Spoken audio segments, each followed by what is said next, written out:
Hola, hola, soy Anto y esta es otra clase de Historia del Arte de la Escuela de Artes Plásticas de Lanús.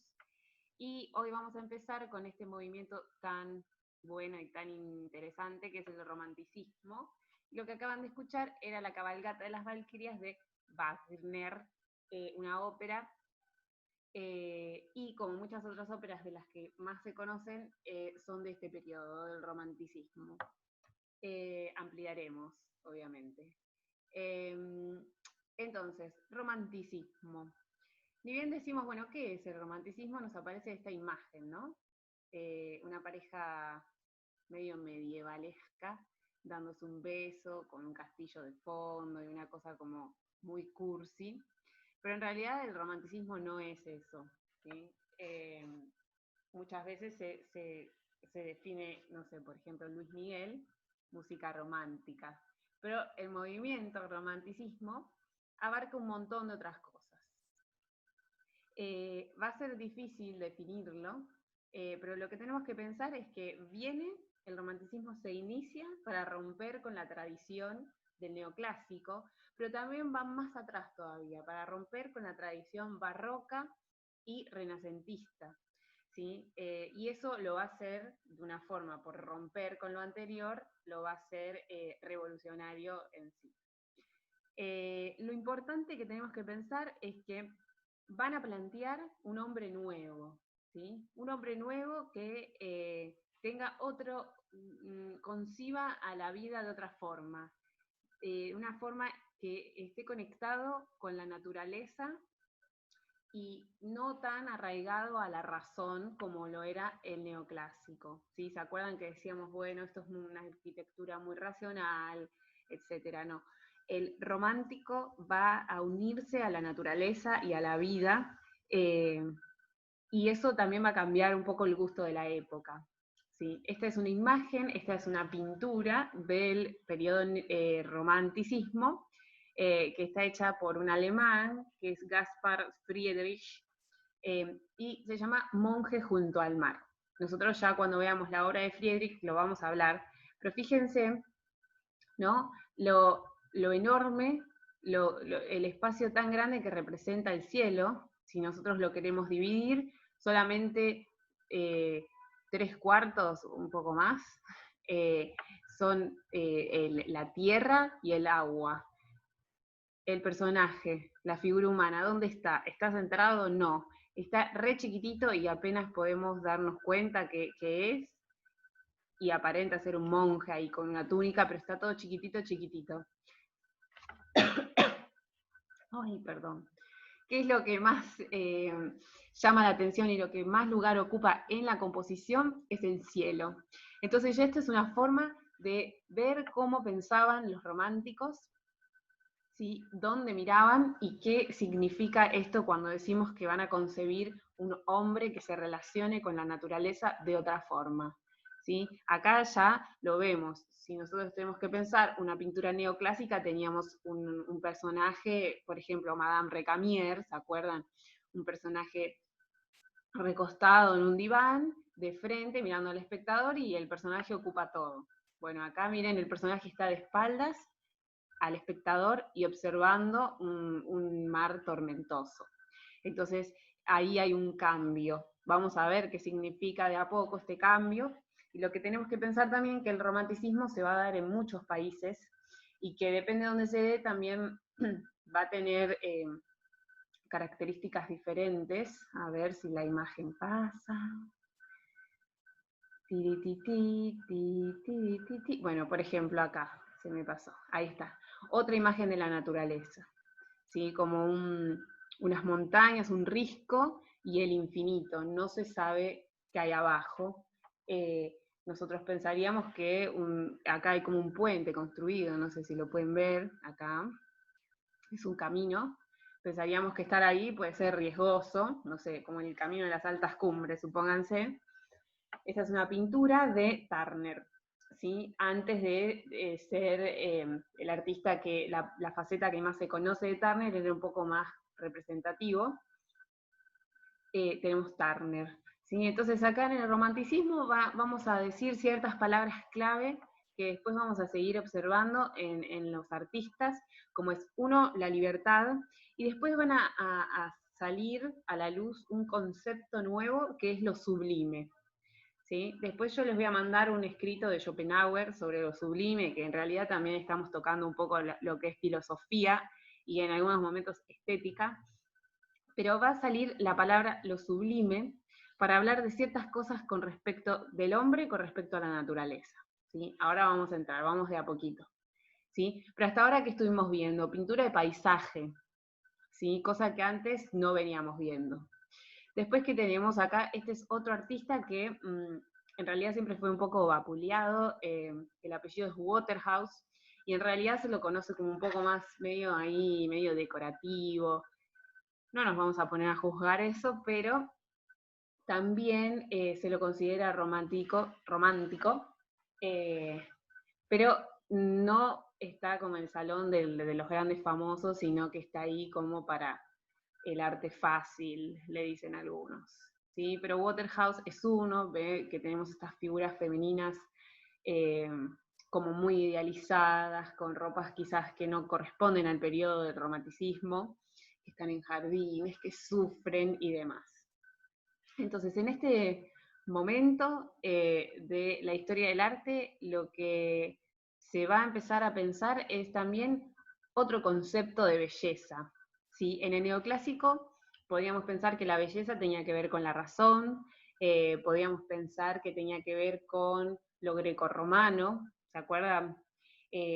Quizás si vemos a David con el tema de la revolución, con Napoleón, con mostrar poder.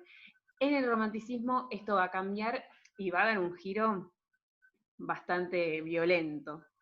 El romanticismo muchas veces también se lo piensa como una gran crisis, ¿sí? Bueno, acá vemos otra pintura también del romanticismo alemán, pero fíjense, los personajes nos están dando la espalda. Eso es muy importante, ya es cambiar el concepto, no solo del espectador, sino también de hacia dónde quiere el pintor, el artista, hacia dónde quiere que nosotros observemos. ¿Son importantes los personajes o es más importante que el paisaje que está de fondo? Entonces ya no es de fondo, el paisaje se vuelve protagonista.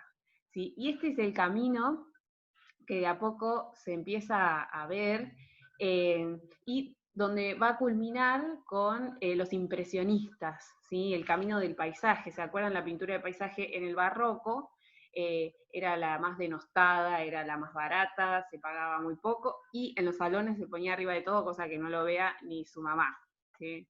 Entonces ahora empezamos el camino de darle un poco más de importancia a la pintura de paisaje y esto va a terminar con el impresionismo, que ustedes ya lo reconocen, con Monet, por ejemplo, Renoir, donde el paisaje ya se vuelve el protagonista. ¿Sí?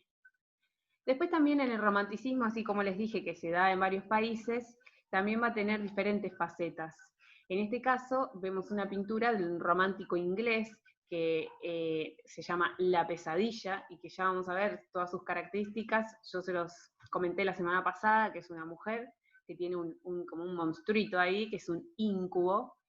Pero también el romanticismo va a empezar a hablar de aquello que está oculto, va a empezar a hablar de los misterios, ¿sí? Miren el caballo con los ojos para afuera, ¿sí?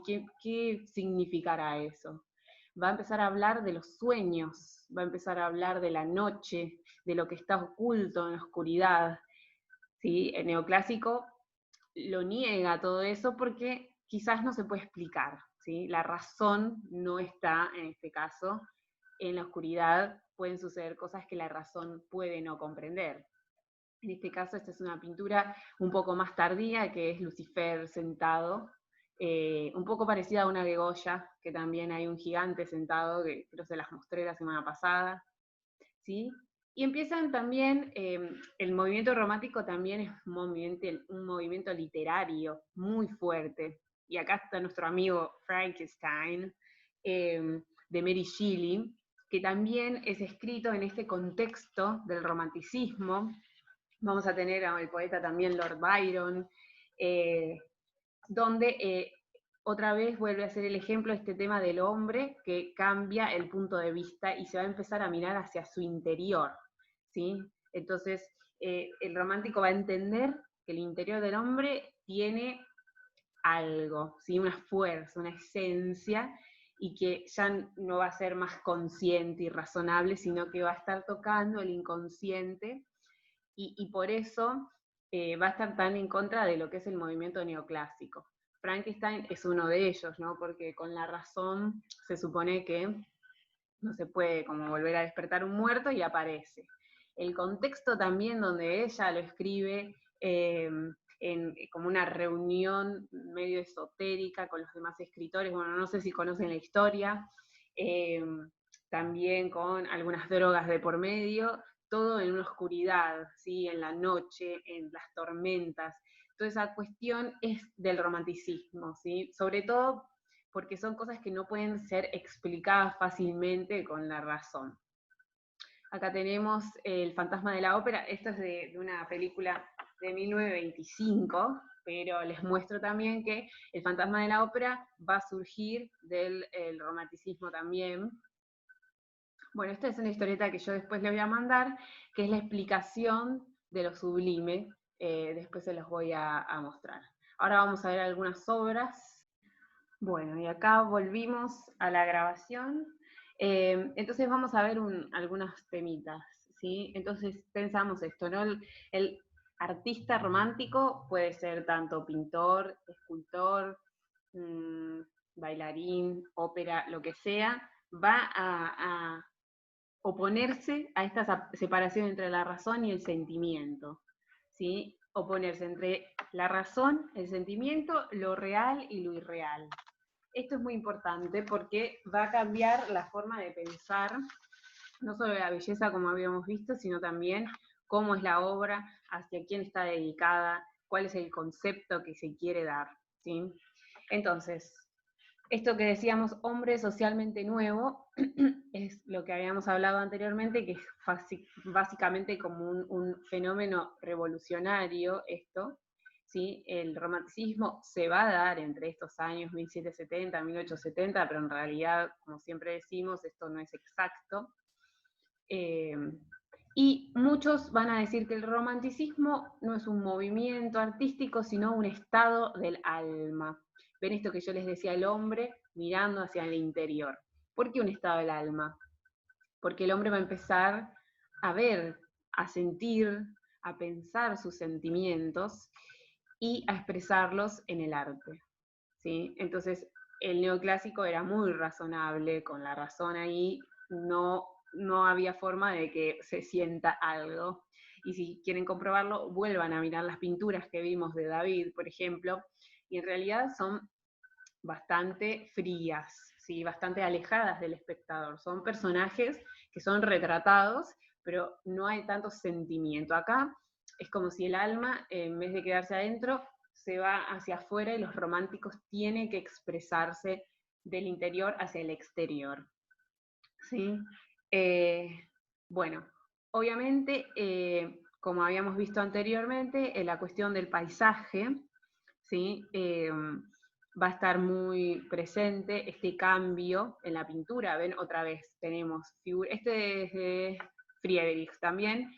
Las figuras están dándole la espalda al espectador, entonces nos dicen, no, nosotros no importamos quién es, si fulano o sultano, sino que importa este atardecer en forma de espectáculo que ellos están viendo, ¿sí? Como siendo absorbidos. Una de las cuestiones que también van a aparecer en el romanticismo es esta como nostalgia de lo que fue la Edad Media. ¿Pero qué cosa? La cuestión estética de la Edad Media, no la forma de representar. ¿Se acuerdan que no había perspectiva? Eso no, sino la forma simple, sin tanto simbolismo, ¿sí? La fuente esencial y el pensamiento europeo, va a decir también Gombrich, pero también va a surgir en los artistas un sentimiento nacionalista. Por eso decimos, bueno, si se da en Alemania, por ejemplo, Friedrich va a resurgir cuestiones alemanas que estaban tapadas. En Inglaterra lo mismo. Entonces, eso lo vamos a ver con cada artista un poquito más. Entonces esta frescura que había en la Edad Media, que el neoclásico lo que hace es enfriarlo, ellos quieren como resurgirla, vamos a ver si sucede realmente esto o no.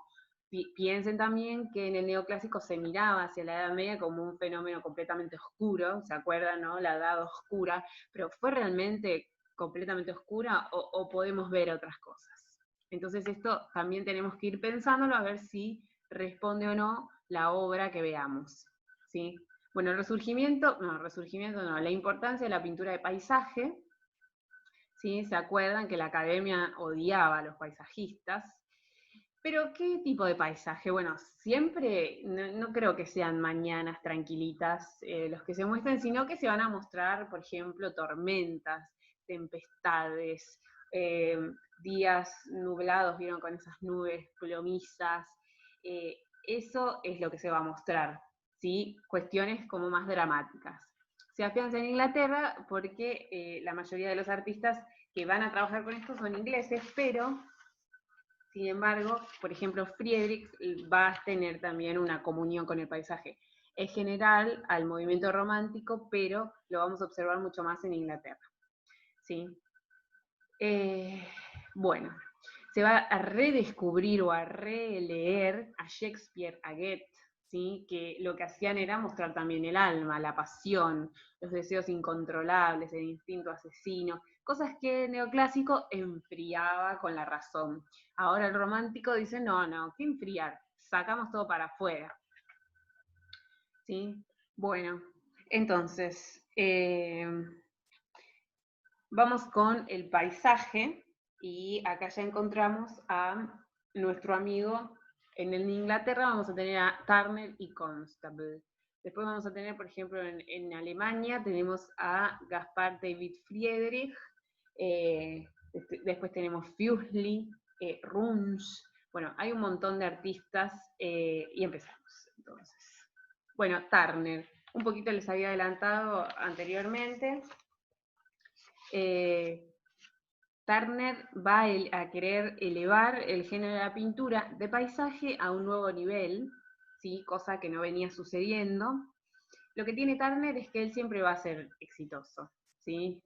No va a ser como artistas que veíamos antes que quizás empezaban siendo muy pobres, no. Turner va a tener mucho éxito y va a causar sensación en la academia, no todo el tiempo, pero va a vender obras. Y va a admirar a un artista previo a él, que es Claude Lorraine, ¿sí? Esto ahora yo creo que puse alguna pinturita de Lorraine, si no ahora después les muestro. Pero bueno, empezamos entonces con mostrar los paisajes de Turner. En principio van a ser bastante naturalistas, ¿sí? Pero vemos estos aspectos que decíamos recién, ¿no? La naturaleza, lo dramático. En este caso una lluvia y salió un arco iris, ¿sí? En general, también, digamos, el rastro de humanidad o de ser humano va a estar siempre, aunque sea chiquitito. Por ejemplo, acá hay unos barquitos, quizás vemos de lejos un puente, pero la naturaleza sola, raro que aparezca, ¿sí? En algún momento va a conocer a David, ¿sí? Entonces ahí va a empezar a incluir un poco más de color, ¿sí? También va a ser famoso porque tiene muchas acuarelas. No tengo la cantidad, pero cientos y cientos de acuarelas que están guardadas. Eso también es importante porque es un artista con mucha obra. Y acá ven, estas son las de los inicios, ¿sí? 1803, por ejemplo, el muelle de Calais. También otra tormenta, se ve de lejos ese espacio de cielo, pero una tempestad, ¿sí? Y las figuras bastante chiquitas, ¿sí? Ya acá empezamos a ver un poco de ese aspecto que va a tener la pintura de Turner, que es la mancha, la sugestión. No nos está diciendo todo de una, no es completamente claro. ¿Sí? En este caso, este es tormenta de nieve y ven esta gran mancha y este cielo naranja, muy interesantes, y las figuras siempre acá chiquititas, ¿sí? Y esta es una de las más famosas, Ulises se burla de Polifemo, ¿sí? Que vemos también un atardecer completamente surreal, pero lo que acá siempre se va, bueno, en los análisis de obras se charla de estas como figuras fantasmales que aparecen acá en primer plano. Esto es en un incendio que quedó atrás y es como una gran cortina de humo, pero los colores, los dorados, los ocres que maneja Turner son muy interesantes. Entonces acá decimos, bueno, pero Ulises se burla de Polifemo, ¿no? En realidad, esta es una obra bastante central en lo que es la carrera de Turner, y en realidad hacer el barquito y todo el incendio es medio una excusa para mostrar la fuerza devastadora de la naturaleza, ¿sí? Entonces él empieza a buscar excusas para en realidad mostrar estas grandes nubes y cómo queda el ser humano ante la naturaleza, chiquito, mínimo, eh, completamente indefenso, ¿sí? O sea, en lo que es la pintura de Turner, vamos a ver muchas herramientas y muchos recursos como de efectos, desde las nubes, el humo, para mostrar la naturaleza y generar una especie de shock en el espectador, que sea completamente impresionante ante el espectador, incluso sobrecogedoras. Acá encontré el dato que les debía de las acuarelas, que siempre me lo anoto porque es increíble. Dicen los expertos en Turner que tiene 19.000 acuarelas y 320 óleos. ¿Sí? Trabajó el tipo. Bueno, acá tenemos un pequeño zoom, ven estas figuras como fantasmales, pero esta cuestión de ver las emociones humanas, la desesperación, que quedan pequeños, como abrumados ante esta gran nube. Y acá vemos estos detalles en algunos sectores, como que es más matérico, o sea, matérico significa poner mucha cantidad de pintura, es más matérico en general algunas nubes como más de algodón que en otras, ¿sí? Y acá ya empezamos como a desmaterializar, ¿sí? En principio, bueno, usaba mucha pintura, había personajes, y de a poco vamos a ver que Turner empieza a necesitar menos información para mostrarnos un tema. En este caso, es una acuarela y vemos como esta figura de acá, pero fíjense, ¿qué pasa si yo hiciéramos una ampliación de este como cuadrúpedo, no sé, que es algún ganado? Eh, ¿Qué pasa? Se vuelve, bueno, además de estar pixelada, como que en realidad no podemos ver qué es, qué tipo de animal es, nos lo imaginamos.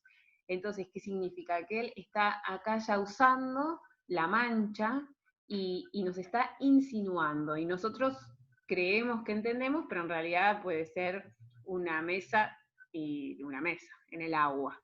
¿Sí? Entonces, este recurso de el insinuar, de no decirnos todo, sino que deje al espectador, o sea, en el romanticismo el espectador se vuelve un poco más activo. No nos están dando toda la información, entonces nosotros tenemos que empezar a atar los cabos, y como dicen, bueno, según quien lo mire, según el bagaje, ¿no? Todos tenemos un bagaje de imágenes y quizás Sultano va a ver que se parece mucho a un lago que vio en Salta y otro va a creer que, bueno, es una acuarela que vio en tal lado y así. ¿Sí? Obviamente siempre nuestro ojo intenta aferrarse a las cosas que le parecen parecidas a la realidad y creemos que esto es, no sé, un ciervito, poner una vaquita, pero es una mancha, ¿sí? Entonces de a poco empieza esta desmaterialización de Turner. Lo vamos a empezar a ver en obras bastante salteadas, ¿sí? Por ejemplo, este acercamiento a Venecia, ya fíjense en la lejanía cómo la mancha se vuelve mucho más sutil y cada vez le deja más lugar al espectador a la interpretación. Y acá tenemos otra acuarela vista hacia el oriente desde Giudecca, ¿sí? Otra vez, si nosotros quisiéramos observar esto de acá, decimos, ah, bueno, son barcazas, pero si lo vemos solo, es una mancha. ¿sí? Alguno me dirá, pero qué linda mancha, sí, pero significa que acá Turner estaba con otras búsquedas visuales, ¿sí? Nada que ver a la pintura de David, que era cerrada, hermética. En este caso está en la búsqueda de otras cuestiones por medio de la mancha, por medio del color, ¿sí? Y de este material también la acuarela, que es así como también bastante sugestiva. Bueno, este es el Valiente Temerario, que era un gran barco donde habían ganado un montón de guerras, pero es remolcada después para ser destruida. Este es ese momento donde es remolcada, y en realidad la historia es como un momento como a quién le importa, pero a él lo único que quiere es mostrar esto que hay acá, que es como un sol en un atardecer y esas nubes. Entonces pensar que Turner encontraba en cualquier cosa una excusa para mostrarnos la naturaleza y el paisaje, ¿sí? Y finalmente acá tenemos como la pintura, que todos lo deben conocer, que es lluvia, vapor y velocidad, que es coyuntural en la carrera de Turner, porque acá estamos muy, pero muy cerca de ser una abstracción, ¿sí? Acá estamos cerca de las vanguardias, y eso que estamos en 1844. Ven que, bueno, muchos dicen, esta es una botellita, bueno, es como un tren, obviamente a vapor, y toda esta nube que envuelve al tren empieza como a moverse alrededor de este puente y nos ocultan lo que hay acá. Pero acá, esta pintura lo que muestra es que Turner estuvo investigando, observando cómo es la luz, qué pasa con la luz a través del agua, a través del vapor, la atmósfera, cómo cambia, cómo es a la mañana, a la tarde, a la noche. ¿Y eso no les suena como conocido? ¿Con quiénes investigaron eso? Puede ser que no, porque no lo vimos, pero esperamos verlo este año, que son los impresionistas, ¿sí? Que ellos sí, se profesionalizaron en buscar eh, el color con la luz en diferentes momentos del día. ¿Sí? Acá también muchos dicen que Newton sacó una teoría del color, y que él como que toma contacto y empieza también a hacer estas investigaciones, pero fíjense que pocas cosas, nos deja pocos datos de la realidad. Acá este puentecito, acá un barquito y esto que mucho que no se nota y nada más. Y cómo nosotros construimos la imagen a partir de esos elementos. Después sí nos podemos quedar en, por ejemplo, acá arriba, mirá la cantidad de pintura que usó y cómo hizo como la marca del pincel, o acá cómo esfumó, cómo hizo el reflejo, pero en realidad tenemos, ahí está el borde de la abstracción y al borde de qué, de los impresionistas, ¿sí? De una pincelada y nada más. Las formas estaban completamente diluidas y muchos, como esto empezaba a suceder a medida que se hacía como viejito, de esto de diluir las formas, de desmaterializarse, muchos decían que estaba como ya empezando a estar loco, cosa que no, ¿no? Acá un super zoom con mejor imagen de lo que es la locomotora. Ven que son pinceladas, esto es una marca de pincel, esto también. O sea, fíjense cómo realmente fue revolucionario. ¿Por qué? Porque hizo un vuelco por completo de lo que venía sucediendo con el neoclásico. ¿Sí? Bueno, acá esta es mi preferida. Esta es Amanecer con monstruos marinos. Díganme si yo no les hubiera dicho el título, ¿qué veían?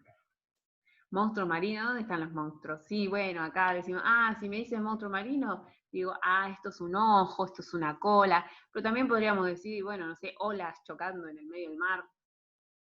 Sí, acá ya las formas son apenas reconocibles, nuestra imaginación acá puede volar, nosotros tenemos muy pocos, casi no hay elementos que nos acerquen a la realidad. Acuérdense, siempre el ojo va a buscar cosas que ya conoce, ¿sí? Entonces, cuando el ojo no conoce nada y dice, uy, la pucha, ¿sí? Acá una mancha ocre, un poco más de manchas, bueno, esto podemos decir que es un horizonte, pero ¿es un horizonte? ¿Estos son monstruos marinos? ¿Entienden acá el aspecto que da un vuelco tremendo en la pintura Turner? ¿Sí? Esta es interesantísima, pensar, bueno, ¿qué pasa si la doy vuelta? ¿Qué pasa si no tengo el título? ¿Qué pasa? ¿sí? Piensen que es 1845. Si veíamos esta pintura hoy en día, bueno, puede estar, la venden en el Mercado Libre para living, pero piensen en 1845, donde se tenían que pintar los retratos, las personitas sentadas. Turner hace esto. ¿Cómo no lo van a tildar de loco? ¿Cómo no? ¿Cómo no? Acá tenemos un zoom de esta mancha, de estos monstruos marinos, pero realmente son manchas, ¿sí? Y antes de pasar a Constable, lo que les quería dar era un dato de Turner con Claude Lorraine, que bueno, yo después les mando la imagen porque no lo puse acá, pero lo importante es que él admiraba a este pintor, Lorraine, que era previo, y lo interesante es que antes de morir, lo que hace es legar sus cuadros a la nación, ¿sí? Para que esté todo el tiempo en un museo, pero la condición de donar todos sus cuadros al museo era que uno de ellos siempre esté al lado, colgado, al lado de uno de Lorraine. Fíjense ustedes qué interesante. ¿Sí? Entonces, esto, yo igualmente después les muestro una imagen de Lorraine. Bueno, dejamos acá a Turner y después seguiríamos con Constable. Lo próximo sería Constable. Pero por hoy dejamos acá con William Turner. Lo que pueden hacer es, hay una película que salió en los últimos años que es muy interesante también, y observen todas sus obras. Yo les puse pocos, pero fíjense que tiene un montón de acuarelas. Entonces pueden ir mirándolas y reflexionando sobre esto realmente, la materia, cómo se desmaterializa cada vez más, y pensando estos nuevos conceptos, la libertad, lo sublime. Yo ahora les voy a mandar un texto de lo sublime. Bueno, espero que les haya gustado esta partecita. El romanticismo es muy amplio, recién vimos Turner, es romanticismo inglés, pero van a ver cuando veamos romanticismo alemán y demás. Les mando un beso, cuídense y miren la peli de Turner. Chau, chau.